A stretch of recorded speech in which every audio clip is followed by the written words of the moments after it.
क्यों महंगाई हुई है और डॉलर कहां पहुंच गया है और वो डील किसने की थी आईएमएफ से, वो आप सब जानते हैं और उसको हम सब भुगत रहे हैं। हम नहीं चाहते जखीरा अंदोजों को फायदा हो, हम नहीं चाहते नकली दवा बिके, तो हम अपने दोस्तों की बातों को सुना है और बहुत सारे डिमांड उनकी जायज भी हैं। मैंने बताया आपको कि पीपीए में जो है पाकिस्तान फार्मास्यूटिकल मैन्युफैक्चरर एसोसिएशन जो है उन्होंने अपनी पूरी बात हमारे सामने रखी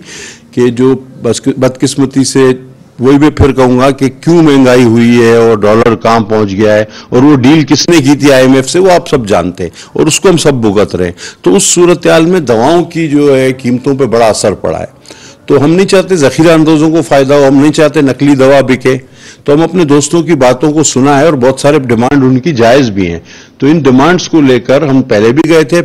कैबिनेट प्राइम मिनिस्टर के पास, हम दोबारा नए सिरे से इसको ले जा रहे हैं और एक कमेटी जो बनी थी प्राइम मिनिस्टर की तरफ से, इसाक डार उसके सरबराह थे, उन्होंने कोई इजलास उसका नहीं किया अभी तक। तो उसके लिए भी उनको कहेंगे कि मेहरबानी फरमा के ये दवा जो है इंसान की बहुत बड़ी जरूरत है, चाहे वो एलसी खुलनी हो तो दवा को प्रायोरिटी मिलनी चाहिए, और अगर कोई मीटिंग होनी है वो कोई भी चेयर करे तो ये दवाओं की कीमतों पर होनी चाहिए, ताकि इनको क्या करना है, किस तरह करना है, इन दोस्तों की बात को सुनना है, आवाम को सहूलियात मुयस्सर करनी है, आवाम की पहुंच से दवाओं को दूर नहीं उनको करीब करना है। तो ये खुलासा था आज का।